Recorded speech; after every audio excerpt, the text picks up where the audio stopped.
Hey guys, welcome back to the channel. आज हम लेके आए आपके लिए होंडा की हॉर्नेट, जिसका सबसे वैल्यू फॉर मनी ये बोल रही है, सबसे मोस्ट बिकने वाला मॉडल था अपने टाइम का, the Repsol edition of hornet.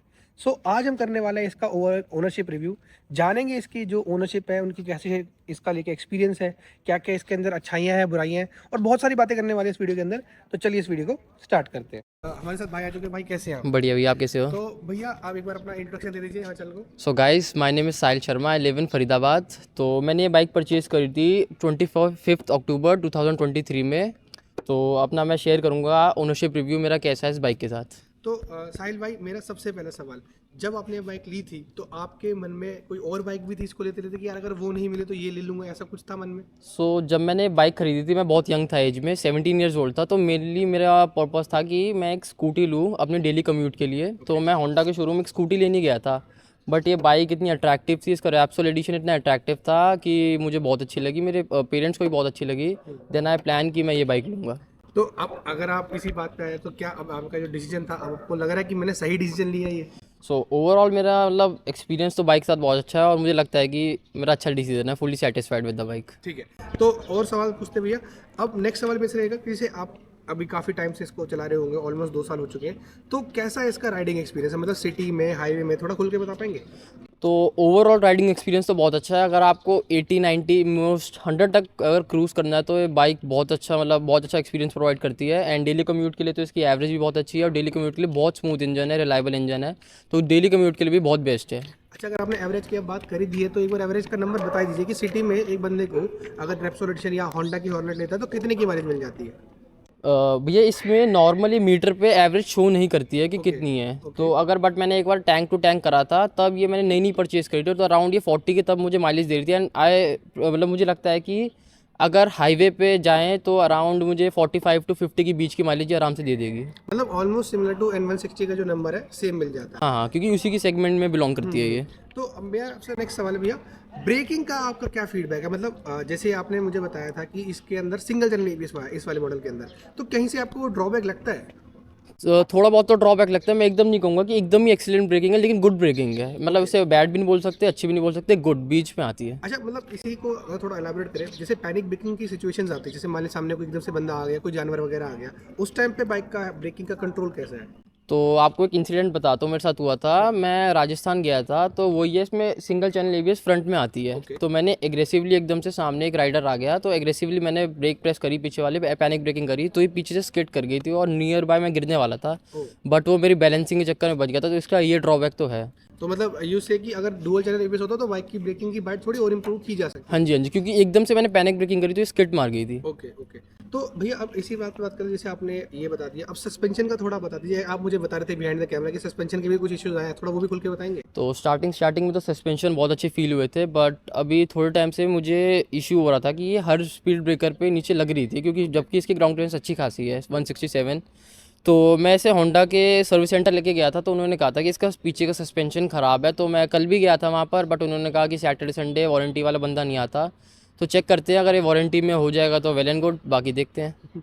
तो अगर आपको कहीं ना कहीं एक ड्रॉबैक नहीं लग रहा कि यार अभी तो वाला बाइक ज़्यादा पुरानी भी नहीं है और एकदम से सस्पेंशन, क्योंकि सस्पेंशन की जो एक रिक्वायरमेंट होती है डैमेज की, बहुत कम देखने को मिलती है इंडिया में, खासकर क्योंकि इंडिया को पता है लोग जो रोड्स हैं, तो कंपनी जो है सस्पेंशन को थोड़ा बेटर बना के रखती है। तो आपका केस थोड़ा आपको यूनिक भी लग रहा है कि यार मेरे साथ ही कैसे हो गया ये? हाँ, मुझे लग तो रहा है, क्योंकि एकदम मतलब ज़्यादा पुरानी बाइक भी नहीं, उतनी चली भी नहीं, सिर्फ 12,000 किलोमीटर चली और अभी सस्पेंशन में इशूज़ आने लग गया, तो आगे तो क्या ही होगा। एंड जितना अगर आपको याद है कि अब ये एडिशन मिलता नहीं है मार्केट में, तो कहीं ना कहीं वैसे डर लग रहा है कि आपके लिए कि कहीं इसके पार्ट्स अवेलेबिलिटी में आपको दिक्कत ना है। तो आपको इसका भी एक इंसिडेंट बताता हूँ। मेरा जस्ट एक माइनर एक्सीडेंट हुआ था। मेरा दिस और इसके नीचे का, जहाँ पर हम लेग अपना रेस्ट करते हैं, ये टूट गया था, फुट पैक। तो मैं कंपनी में गया, उन्होंने अराउंड 1 मंथ का टाइम लिया। 1 मंथ तक मतलब मैंने एक लोकल यूज़ करा, नॉर्मल मार्केट में जाके लगवाया कि 1 मंथ बाद लगाऊंगा, और 1 मंथ तक के बाद भी इन पे ये वाला पार्ट अवेलेबल नहीं था। मतलब पार्ट्स के तो बहुत इशू चलता है। तो ये सिर्फ मतलब होंडा के जो बाइक्स है ये उसके अंदर है, या फिर ओवरऑल होंडा की एज अ सर्विस का बैकग्राउंड ही वैसा है? सर्विस बैकग्राउंड तो होंडा का ओवरऑल वैसे अच्छा है, बट होंडा की जो बाइक्स है मुझे लगता है उन पे वो कम ध्यान देती है और पार्ट्स की इशू तो उनका बहुत है। मुझे अगर लगता है कि बाई चांस अगर बाइक भगवान ना करे कभी गिर गई तो मुझे नहीं लगता इसके पार्ट्स कहीं मिलेंगे। अरे बाप रे, इतना बड़ा डर आपको लेके चल रहे हो मेरे को मत डराओ। एनीवेज भैया, नेक्स्ट पार्ट पे आते हैं। आगे जैसे मैं देख पा रहा हूँ यूएसडी फोक्स है, तो उसका सस्पेंशन आप मतलब फीडबैक अच्छा है सस्पेंशन का यूएसडी का? हाँ, तो उसका सस्पेंशन इशू बहुत अच्छा। मैंने मतलब एक दो बार बहुत ही डीप गड्ढों में भी गया हूँ, बट उतना मुझे मतलब रियलाइज़ नहीं हुआ, और अच्छा सस्पेंशन है इसका। ओवरऑल सस्पेंशन अच्छा है, बस वो इशू एक मेरे को आया बैक रियर सस्पेंशन का। एक और सवाल पूछना था लाइट को लेके, कि जैसे आपने बताया मेरे को ऑफ बिहाइंड द कैमरा कि लाइट इसका कुछ एग्जैक्ट इतना आपको पसंद नहीं है, तो थोड़ा खुल के बताएंगे? तो मैं तो सिर्फ एक ही चीज़ कहूँगा, इसकी लाइट वर्स्ट है कसम से। अगर आप कहीं भी मतलब रोड पे चले गए जहाँ पर लाइट्स की मतलब लाइट्स कम है या बहुत मतलब विजिबिलिटी उतनी नहीं है, तो लाइट्स का परफॉर्मेंस एकदम जीरो है, बिल्कुल परफॉर्मेंस नहीं है। तो कभी मन में नहीं है कि यार आफ्टर मार्केट लगा के मतलब कर दूं, या इसकी थोड़ी लाइट इनहेंस कर दूं, या फिर नीचे फॉग लैंप्स भी लगा सकते हाँ, मैंने फॉग लैंप्स का सोचा भी था, मेरा मन भी बैठ गया था, बट फिर वो मैं एग्जीक्यूट नहीं कर पाया। बट मैं इसे मतलब करूँगा जल्दी एग्जीक्यूट, क्योंकि अगर आप कहीं हाईवे पे जाओगे, लोकल में तो इतनी इशू नहीं होगा क्योंकि लोकल में तो आपको हर जगह लाइट्स मिल जाएगी, स्ट्रीट लाइट्स। बट अगर आप हाईवे पे किसी मतलब स्टेट हाईवे पे या ऐसी रोड्स पे जाओगे जहाँ लाइट्स नहीं है, तो जीरो परफॉर्मेंस, आपको आगे का एक गड्ढा भी नहीं दिखेगा क्या है। ओके। तो एक और सवाल था भैया कि जैसे ओवरऑल आपने बताया कि आप होंडा के सर्विस बाइक को लेके एक्सपीरियंस है ठीक ठाक, आप सेटिस्फाइड है, तो लेकिन सर्विस का कॉस्ट आ कितना जाता है एवरेजली? तो अप्रॉक्स अगर फर्स्ट सर्विस तो कुछ इसकी फ्री थी, बट उसके बाद इसका अराउंड सर्विस कॉस्ट आया था 1500 to 1700, उससे ज़्यादा नहीं। मतलब लास्ट टू लास्ट 2000 अगर लेके चले बंदा, हाँ, तो उससे मेनली नीचे नीचे ही हो जाएगा, उतना आपको जाना भी नहीं पड़ेगा, एक्सटेंड भी नहीं करना और पड़ेगा। इसमें मेजरली आपके जो सारे काम हो जाते हैं, जिसमें मतलब इंजन ऑयल वगैरह, ब्रेक पैड्स वगैरह? मेरी ब्रेक पैड्स इसकी बस एक ही बार चेंज हुई, वो भी मैंने होंडा बिग विंग में गया था जस्ट ऐसे ही विजिट करने, तो मैंने वहाँ पर चेंज करवाई थी। अभी यहाँ तो मैंने मतलब नॉर्मल होंडा के शोरूम से चेंज नहीं करवाई ब्रेक पैड्स, बट हाँ मतलब मेरे ख्याल से 2000 से नीचे नीचे हो जाएगा आपका। ठीक है, ठीक है। तो भैया आपने होंडा बिग विंग की बात करी, ये तो मेरे को आपसे सवाल पूछना ही पूछना था। होंडा बिग विंग गुड़गांव में है, फरीदाबाद में तो नहीं है, तो एज अ होंडा ओनर आपको परेशानी नहीं होती कि यार इतनी रेपुटेड कंपनी है और बिग विंग जैसा शोरूम आपके शहर में नहीं है, तो वो जैसे होंडा की और भी बाइक्स आती है, CB350 है, CBR वगैरह है, ये लोग देखने के लिए लोग एक्साइटेड रहते हैं, लेकिन आप जिस शहर में रह रहे हैं वहाँ पे अवेलेबिलिटी नहीं, तो दुख नहीं लगता थोड़ा उसको लेके?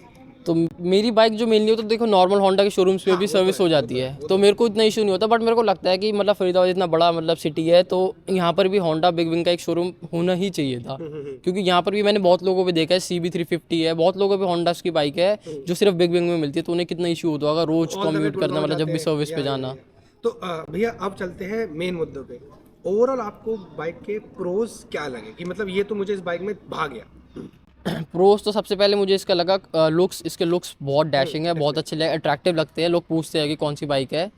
और मेजॉरिटी ये 184 सीसी की है, बट इसके लुक्स के थ्रू ये 184 सीसी की लगती नहीं है, क्योंकि रैप्सोल एडिशन इनका बहुत कम आता है, लिमिटेड है, दैट्स वाई। सेकेंड, इसका इंजन और इंजन बहुत रिलायबल है, स्मूथ है। अगर आपको 80-90 पे क्रूज़ करना है, डेली कम्यूट करना है, तो मैं तो एडवाइस करूँगा ये बाइक, बहुत अच्छी बाइक है ये। और मेनली तो प्रोज इसकी यही है, सस्पेंशन भी अच्छे हैं, बट वो एक इशू है मेरे को। ओवरऑल मतलब बाइक अच्छी है। ठीक है, अब चलते हैं मेन मुद्दे पे जिसके लिए लोग वेट कर रहे होंगे। इस बाइक के कौन मतलब परेशानियां या दुख जो आपको झेलने पड़े इसके साथ? तो मेरे को तो नेगेटिव्स इसके सबसे बड़ा लगता है कि आपने जो कहा था पार्ट्स इसके नहीं मिलते कहीं भी। सेकंड, इसका ड्यूल चैनल ABS, और मुझे लगता है अगर आप हाईवे पे क्रूज कर रहे हो तो इसमें 6th गियर तो होना चाहिए था। तो ये जो जैसे आप अगर आप बता ही रहे 6th गियर की बात कर ही लेते हैं, नॉर्मली जब मैं देखता हूँ इस बाइक का एक टॉप एंड की अगर लेने जाए तो 115-120 तक मुझे लगता है खिंच जाती होगी ये मैं बताऊं तो मैंने इस पे 129 का टॉप एंड अचीव कर रखा है। जब आपको ये उस बैंड में चले जाते तो आपको हाईवे पे रियलाइज होता है कि यार इसकी सच्ची में यार 6th गियर होता तो इसकी स्टॉप स्पीड और बढ़ सकती थी? देखो 100 तक आप क्रूज कर रहे हो, 100-105 तक तो बहुत स्मूथ रहेगी, ज़्यादा इशू नहीं होगा। बट उससे ऊपर जाओगे क्योंकि हाई RPM है, तो इंजन नॉइज बहुत इंक्रीज हो जाती है, वाइब्रेशंस बढ़ जाता है, तो मुझे लगता है कि वहाँ पर 6th गियर की नीड पड़ सकती थी। ओके, सो इफ इट्स अगर इसके मैं गियरिंग की बात करूँ तो आपको लगता है इसकी गियरिंग ज़्यादा टॉल है बिकॉज ऑफ इनिशियल इसका थोड़ा मतलब लीनियर निकल के आता है, या फिर आपको लगता है कि गियरिंग ज़्यादा ही हाई लेवल पे है?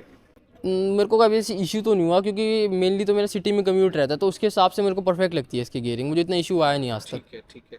तो फिर लास्ट सवाल आपसे भैया यही रहेगा, अगर अब ऑब्वियसली होंडा का ये वाला एडिशन तो नहीं मिल रहा है, एक नया एडिशन मार्केट में आ चुका है, सो अब आप क्या उतने बजट में किसी को ये होंडा की हॉर्नेट आप रिकमेंड करेंगे उस सेम प्राइस में, या कंपटीशन में अपाचे है, N160 है और जिक्सर उस E150 है, प्लस अभी तो यहाँ में XSR 155 भी आ गई है, तो प्राइस काफ़ी मतलब वेरियस है, CC सेम है, तो वही सवाल है कि क्या आप रिकमेंड करेंगे?